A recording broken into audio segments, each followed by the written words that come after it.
দেখুন, আমি উবেরে যখন আমি বুক করি তখন ৩৪৯ টাকা দেখাচ্ছিল। যখন আমি এখানে পৌঁছাই তখন এখানে দেখাচ্ছে ৪০২ টাকা।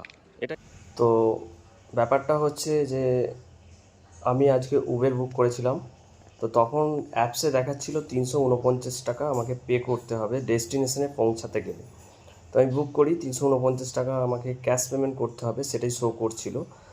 তো যখন আমি ডেস্টিনেশনে পৌঁছানোর 2 মিনিট আগে পর্যন্ত ৩৪৯ টাকাই শো করছিল, কিন্তু আমি যখন ডেস্টিনেশনে পৌঁছালাম তখন কিন্তু শো করছে ৪০২ টাকা আমাকে পেমেন্ট করতে হবে। এবং অলসো ড্রাইভারের অ্যাপসেও এটা শো করছিল। এটা কেন হয় সেটা আমার কোনো আইডিয়া নেই, কিন্তু এটা যদি সিস্টেমেটিকলি প্রবলেম হয় বা অন্য কিছু প্রবলেম হয় সেটা তো ড্রাইভার মানতে চাইছে না। ড্রাইভার বলছে যে আপনাকে ৪০২ টাকাই দিতে হবে। সেটা কি করে সম্ভব?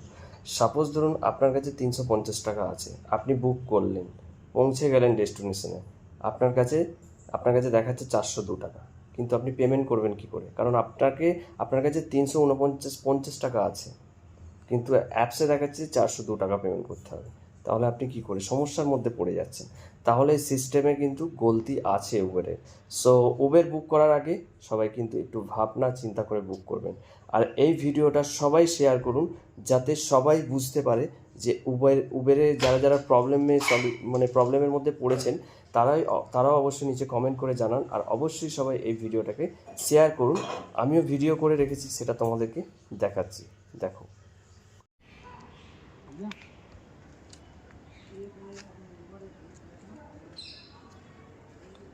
দেখুন, আমি উবেরে যখন আমি বুক করি তখন ৩৪৯ টাকা দেখাচ্ছিল। যখন আমি এখানে পৌঁছাই তখন এখানে দেখাচ্ছে ৪০২ টাকা।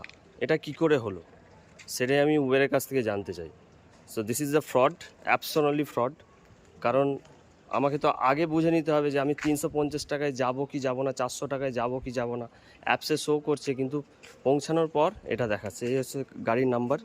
এই গাড়িটা আমার এসেছিলো, অ্যালোকেট হয়েছিল। সো তো এবার আমি অনলাইনে কমপ্লেন করব। যে বুকটা আমি করেছিলাম সেখানে যাব, নিচের দিকে গেট হেল্প অপশন আছে, গেট হেল্পে যাব। হেল্পে যাওয়ার পর মোর অপশানে যাব। মোর অপশানে যাওয়ার পর এই নিচের যে অপশানটা আছে I have a problem with my trip, ওটাই ক্লিক করব। ক্লিক করার পর এরকম ইন্টারফেস চলে আসবে। কত টাকা বেশি নিয়েছে সেটা এইখানে নিচের দিকে অ্যামাউন্টটা দিতে হবে। সেই অ্যামাউন্টটা আমার 52 টাকা বেশি নিয়েছে, সেই জন্য আমি এখানে মেনশন করব 52 রুপিস। এবার দেখা যাক টাকাটা 24 ঘন্টার মধ্যে রিটার্ন আসে কিনা। দেখা হচ্ছে নেক্সট ভিডিওতে। ভিডিওটা অবশ্যই সবার শেয়ার করে দিও সবাইয়ের সুবিধার জন্য।